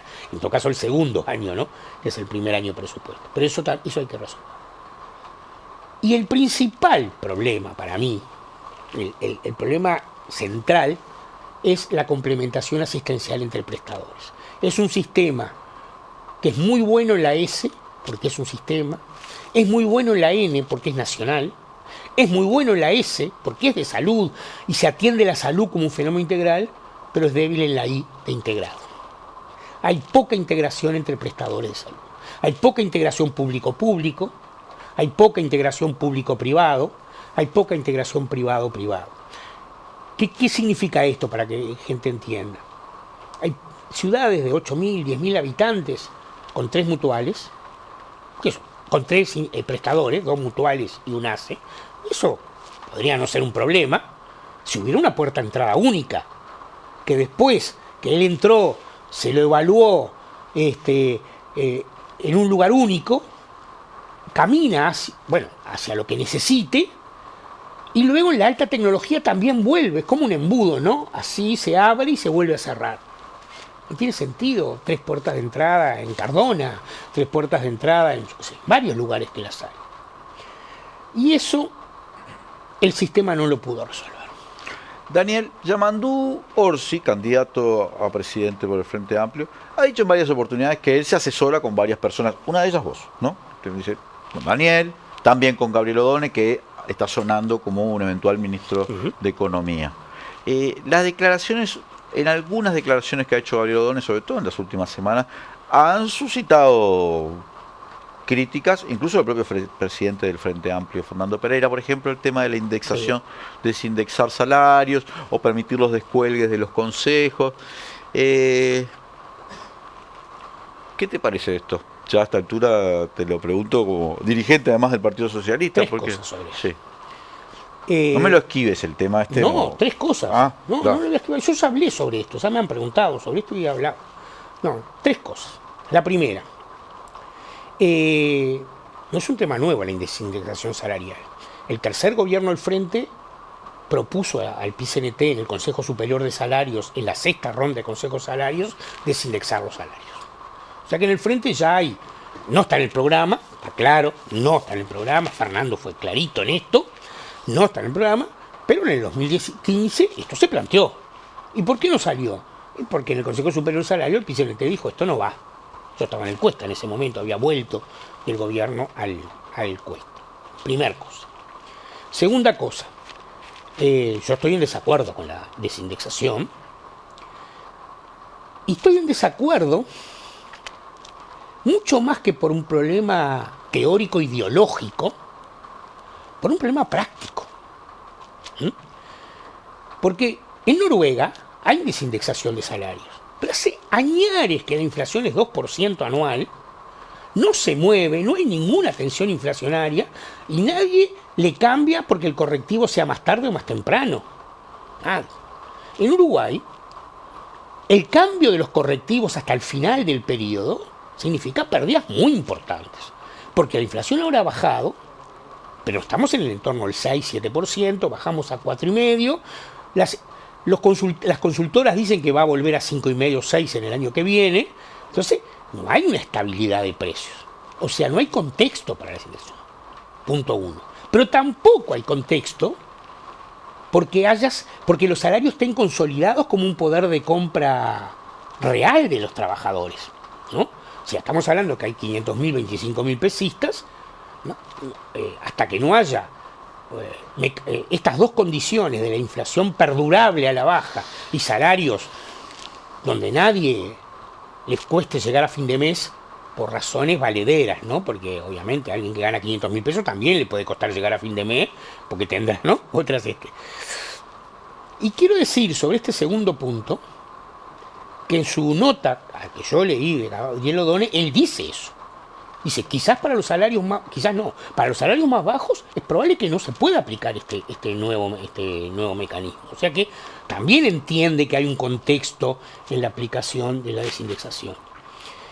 Después hay un programa de gobierno, ese programa es claro sobre el tema de la desigualdad, él también ha sido claro sobre la prioridad en el objetivo de la desigualdad, que eso también es una cosa muy importante, porque mirá que la discusión si la prioridad es la desigualdad o la pobreza no es una discusión menor, ¿no? O sea, hoy para bajar la pobreza hay que bajar la desigualdad. A diferencia de 2005, donde bajar la pobreza era un objetivo en sí mismo, porque había 40% de personas en situación de pobreza. Hoy no, hoy para bajar la pobreza hay que bajar la desigualdad para crear caminos para la baja de la pobreza. O sea, no te hace ruido tanto las cosas que ha dicho. No te hace tanto ruido. No me hace. Y además... No te parece tan grave, digamos. No me parece tan grave, y te digo porque en una medida, bueno, forma parte del debate económico que tenemos los que pensamos distinto en economía. Y el pronunciamiento además de cierto... Perdón, ya voy a eso, tampoco lo voy a evitar. Y además porque, bueno, yo creo que nosotros nos tenemos que tratar con mucho respeto y cariño, yo a él le tengo, y... No, pero no estamos discutiendo eso. No, ya sé que no estamos discutiendo eso, pero tenemos que tener mucho cuidado en eso. Pero de cualquier manera quería referirme a las dos cosas principales de eso. Y me quedaba que el pronunciamiento... Vos no lo firmaste. 111 frente amplistas que se pronuncian en contra de la reforma que está promoviendo, que se promovió a través de las firmas, sobre todo el PIT-CNT y los movimientos sociales, que son 111, por lo menos 100 son economistas, ¿no? O más, capaz. O capaz que más. Algunos no son economistas, pero son también académicos. Sí, vos no firmaste. Yo no lo firmé. ¿Qué te pareció? Hay dos aspectos, el contenido y la forma, porque creo que hay debate por las dos cosas. Sí. A ver, yo voy a decir, primero no lo firmé porque yo comparto el plebiscito, comparto que no va a tener impactos catastróficos, no comparto que vaya a tener impactos catastróficos, creo que es absolutamente sustentable y justo, punto uno, así que no firmé. Y segundo, de la declaración a mí lo que más me preocupó o me molestó, no sé cómo llamarle, es el intento de presentar las conclusiones como una verdad única. Así no se dice. Yo te puedo decir a ti, yo estimo que el costo es sustentable para la seguridad social, estimo que las jubilaciones van a mejorar, pero no te lo voy a poder afirmar, porque las metaproyecciones no existen en la economía. Antes de pasar, voy a poner un ejemplo. Cuando Marita Muñoz me pidió que hiciera el cálculo de cuánto costaban entrar los niños al sistema de salud y adolescentes, lo hicimos, lo hizo Andrés Dín básicamente, y de Orellón, y bueno, ese equipito, y daba $70 millones. 2005. En 2008 ingresaron. El salario real 2005, 2006, 2007 creció mucho más de lo que esperábamos, el empleo creció mucho más de lo que esperábamos, por lo tanto los aportes FONASA crecieron mucho más de lo que esperábamos y terminó costando 45. O sea, bajó un 30% en 3 años. Entonces, ¿qué puedo decir yo de cuánto va a ser el aporte obrero patronal con este nuevo sistema, el que se aprobó y el que se aprobaría de la jubilación a los 60 años, dentro de 30 o 35 años? Entonces, me parece que no está bien ponerse en verdad única. Yo creo que el documento parte de la base que los economistas que no están allí no saben de seguridad social y no pueden estimar correctamente, porque son afirmaciones muy tajantes. Para mí es de forma el principal problema. De contenido, como acabo de decir, yo estoy en desacuerdo, pero me parece bien que discutamos entre todos, hay libertad de acción, todos discutimos y todos tenemos derecho a expresar nuestras opiniones. Me parece que la forma en que lo plantean es demasiado tajante para abrir la discusión. Esa es mi única objeción. Muchas gracias, Daniel Olesker, por habernos acompañado. Y gracias a todos y todas los que nos están mirando. Vamos a un corte, ya volvemos, nos vamos a tomar un cafecito con nuestro querido amigo Víctor Hugo Popi Abelanto.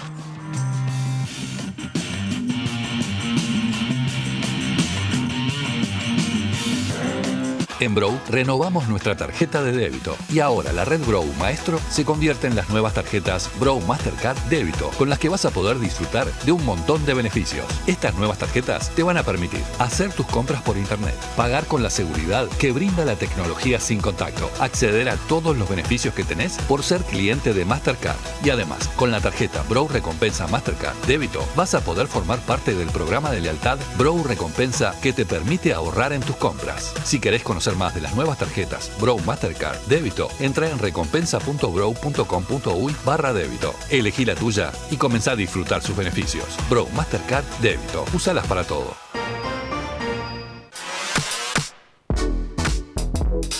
EIR Aberturas, más de 20 años de experiencia y calidad. Conocé nuestras líneas de productos. Línea Proba, diseño, economía y durabilidad. Línea Suma, sistema de aberturas corredizas para grandes dimensiones. Y línea Gala, abertura de 2 hojas corredizas. Todo en calidad de aluminio del Uruguay. EIR Aberturas, marcamos la diferencia.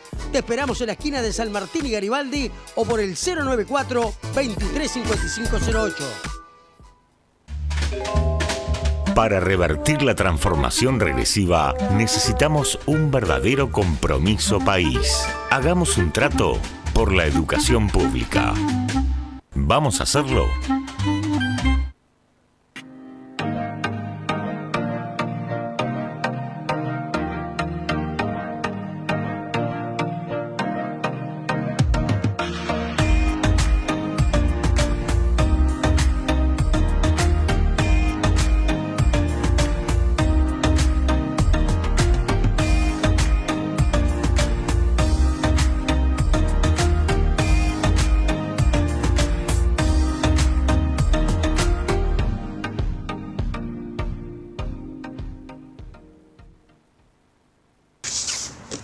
¿Cómo entrego 15 pedidos en una tarde?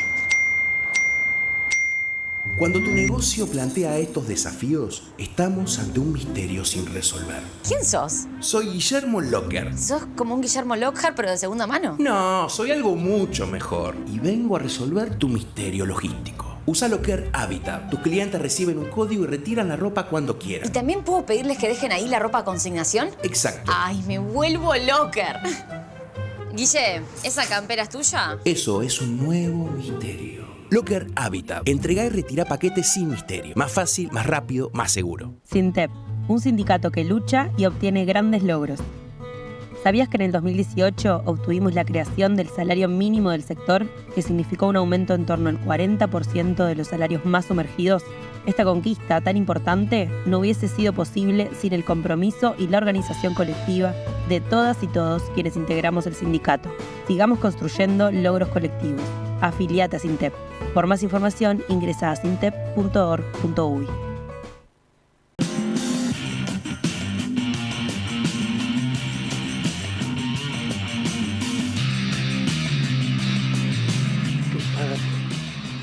Volvemos con legítima defensa, segunda dosis.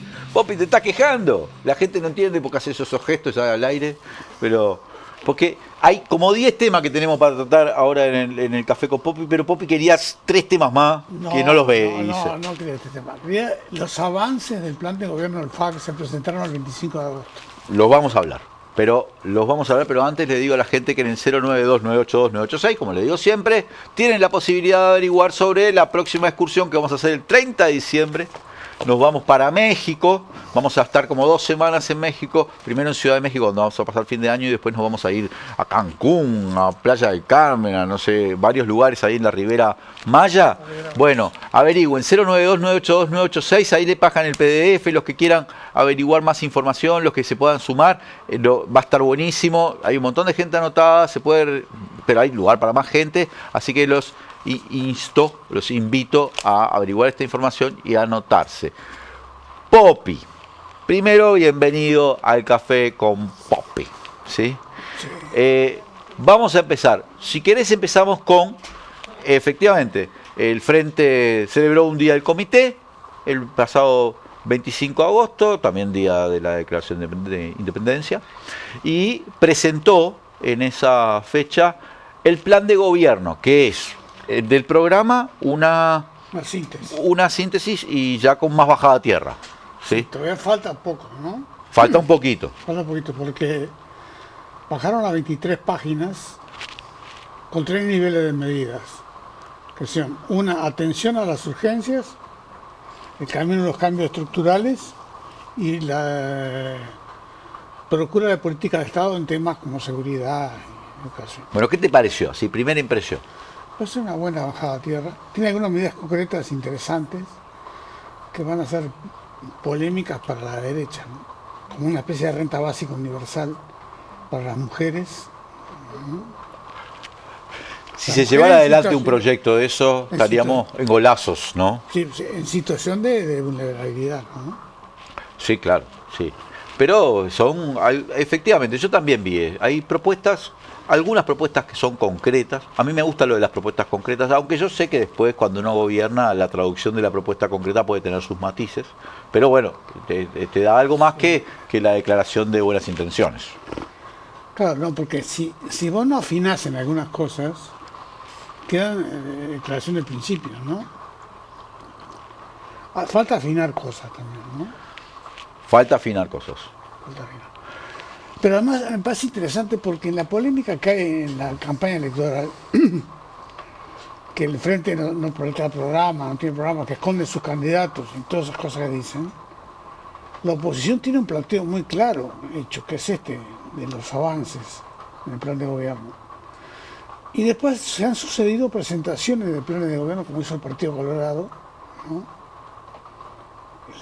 Esta semana que pasó, algo que ha hecho el Partido Nacional, que un comentario al pasar, ¿no? Después lo vemos. Lo que mal le fue a Delgado en Artigas, ¿no? Oh, le empezaron a apurar con Valentina Dos Santos, que tiene su banda ahí, ¿no? Es hinchada fiel. Sí, pero sí, yo no sé si los civiles, o sea, Aguchó fueron a favor de Valentina o en contra. ¿Vos qué pensás? No sé. Para mí lo apretaron, yo lo vi, sí, lo compartió Eduardo Preve. Y yo le preguntaban y él decía, no, la definición de la candidatura va a ser del Partido Nacional, no mía. Sí. Yo creo que ahora resolvimos, y a mí me pareció que le estaban apretando, tipo Valentina a corazón, ¿no? ¿Cómo es que decía? Vale emprender. Va a estar dura esa para el Partido Nacional. Tiene una sarta de bardos adentro que... Sí. Estoy harta de los cuentos, gritó una mujer. Estoy harta de los cuentos, ¿no? Como decía León Felipe. León Felipe, ¿te acordás? Me sé todos los cuentos. Me sé todos los cuentos. ¿Te acordás que el libro de Germán Araujo fue el que hizo el Me sé todos los cuentos?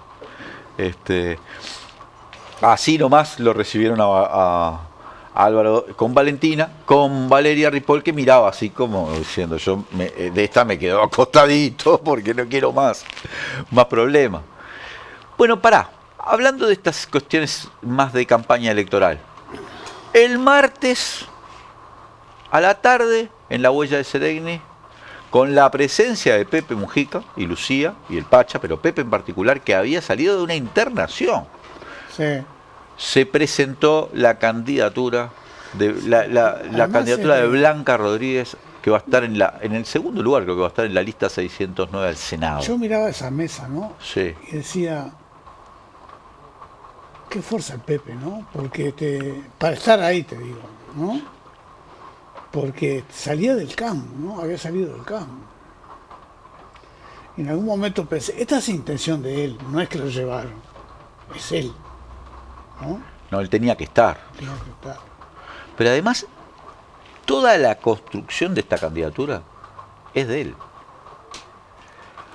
Yo sé que la gente puede hablar de todo tipo. Blanca Rodríguez es una figura extremadamente popular, lleva 30 y pico de años conduciendo el informativo más visto del Uruguay, tiene además una buena imagen en todos los sectores de la población, no es una persona que la rechace la gente de derecha ni la gente de izquierda, y además es una persona probablemente la informativista más importante de nuestro país y la que tiene más credibilidad. O sea, desde el punto de vista electoral, y siempre fue una mujer de izquierda, ¿no?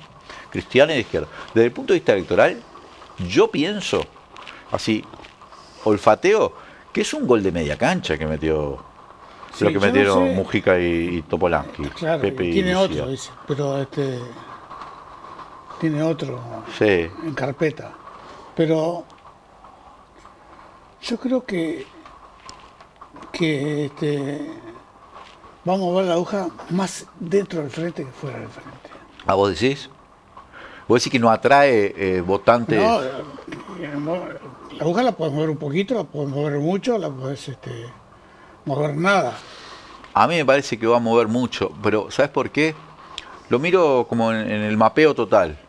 Ya lo hemos discutido acá. Las presentaciones electorales que está haciendo los partidos de la coalición son todas muy de nicho.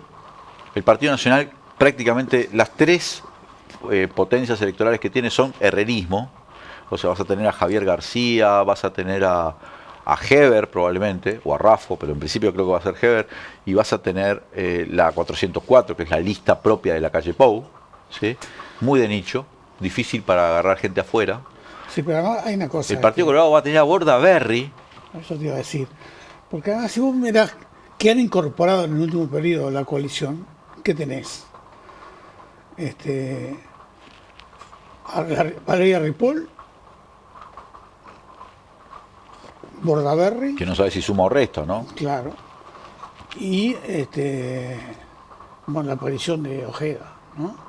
Ahora, tenés todos con un discurso muy conservador. Y además, la propia Ripoll, con algunas cosas que como que no se ha logrado ubicar todavía en el lugar que está, ¿no? Porque eso, ya lo has comentado vos, lo hemos comentado, eso de ir esa noche a molestar a una vecina, ella, siendo candidata a vice del Partido Nacional, no tiene mucho sentido. Y el problema en el Partido Colorado, Ojeda no fue invitado ni siquiera a la presentación de la lista. Si me invitan voy, dijo, y no lo invitaron, ¿no? Entonces, ¿qué te digo? Toda la presentación es muy de derecha. Salió incluso hace pocas horas, pocos días, no sé dónde fue en la diaria, que por ejemplo Cabildo Abierto está manejando la posibilidad de poner como candidato a intendente de Montevideo a Roque García, otro militar, pero además de los que hablan todo el tiempo defendiendo a los violadores de derechos humanos, ¿no? Entonces, en una presentación tan de derecha, el Frente Amplio, que ha hecho hasta ahora todo bien en términos de campaña, además se asegura a Blanca Rodríguez, que es como disputemos el centro del Uruguay. Y yo creo que, como dijo el otro día Constanza, el centro en este país existe. O sea, mucha gente que puede decir, ella es una mujer honesta, es una mujer creíble, es una mujer que... yo creo que es un gol ese que hizo el MVP, ¿eh? Es un golazo. Además vos ves, hay una cosa que también importa, que no es solo centro. Porque Blanca Rodríguez defendió la agenda de derecho, por ejemplo, ¿no? Y hay una ofensiva sobre la agenda de derecho, sobre todo parte de Cabildo y otros sectores. Pero además tiene que ver también con que, una vez lo explicaba Botinelli, en las elecciones de 2014, lo que más peligraba frente a los partidos tradicionales era la agenda de derecho, ¿no? El aborto, la despenalización del aborto, etcétera, etcétera, el matrimonio, el papel de la mujer, es decir, la lucha contra el patriarcado. Y sectores medios eso importa mucho. Yo creo que acá también eso va a importar, ¿no? Ahora, yo con esta definición de los sectores de centro, hay una cosa que le escuché una vez al Boca Andrade y me parece que es razonable. La gente que se define de centro ¿tiene problemas para llegar a fin de mes o no? ¿No? Si tiene problemas para llegar a fin de mes, ¿cómo le llegas a esa gente? Con planteos que le permitan llegar a fin de mes, ¿no? Entonces no es la neutralidad política y decir no voy a hacer, vamos a seguir así como estamos y no asustarlo, ¿no? Porque a veces parece que la política fuera no asustarlo, con algunos planteos que pueden significar cambios importantes, ¿no? Entonces, también hay que ver el análisis social y económico de esos sectores medios. Eso me da el puntapié para ver otro tema de esta semana, que es esa carta, que ahora le preguntaba a Daniel Olesker, firmada por 111 o 112 académicos fundamentalmente de izquierda, economistas, sobre todo. ¿Qué te pareció? No la comparto. Pero además, hay una cosa que decía Oleska recién, y me parece importante. Se hacen afirmaciones tipo axioma, ¿no? Va a ser así, es así. Por ejemplo, hablan de 1.500 millones de dólares que costaría lo de las jubilaciones equiparar el salario mínimo y jubilación mínima. Jubilaciones y pensiones. Pensión, sí.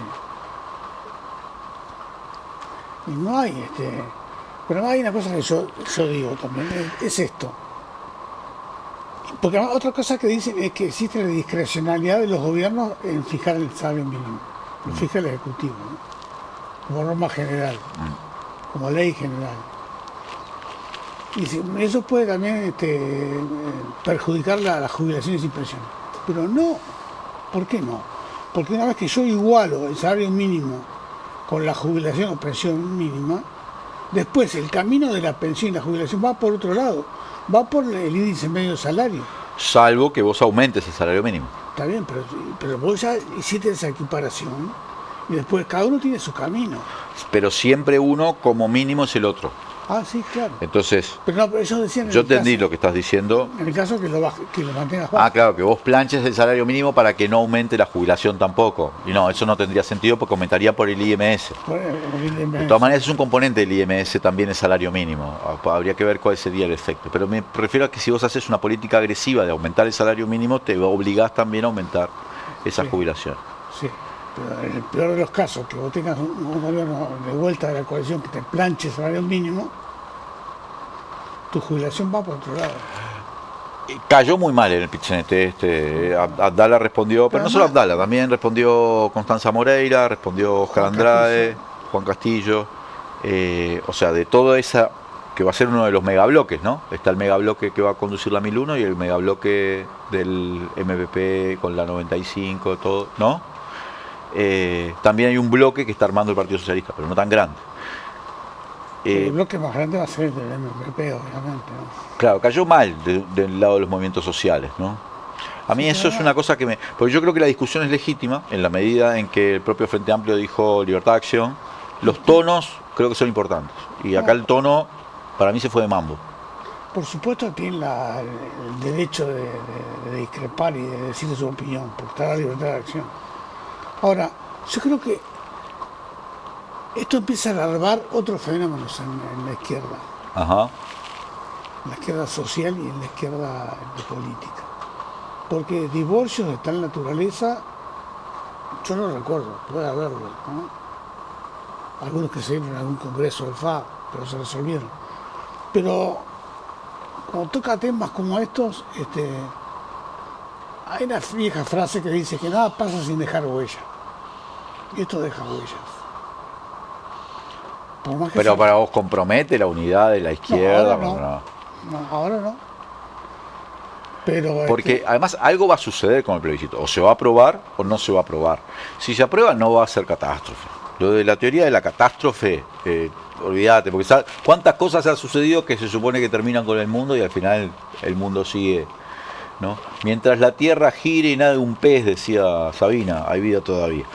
Pero si no se aprueba, de todas maneras el Frente Amplio, si le toca conducir, va a tener que tener una política con respecto a la recuperación de las jubilaciones y pensiones, sobre todo las más sumergidas. Por supuesto.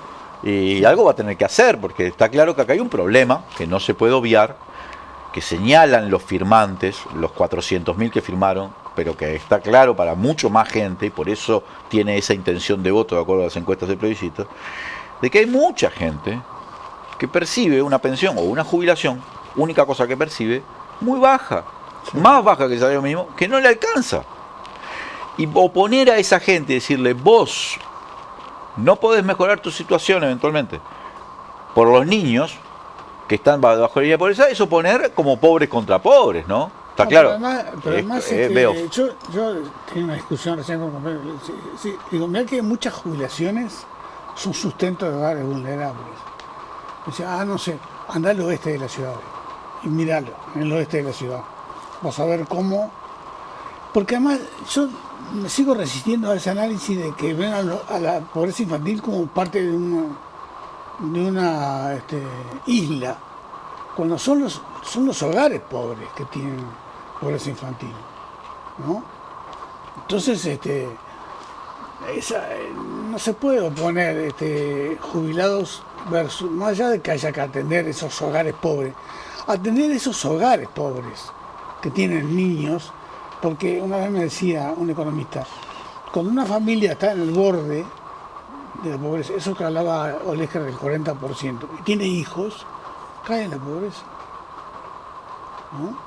Ah, sí, porque cuesta mucho dinero. Cuesta mucho dinero. Y no, o sea, no es solo mantener a los hijos, sino mantenerlos en condiciones decorosas. Las familias intentan que sus hijos tengan una vida decorosa, mejor si es posible que la que tuvieron ellos mismos, sí, ¿no? claro. Los padres y las madres pretenden eso, o sea que es indudable que eso cambia de vulnerable, ¿no? a te puede bajar a la pobreza. Puede bajar a la pobreza. Entonces el Estado no está, si el Estado no está presente, si el Estado no está apoyando.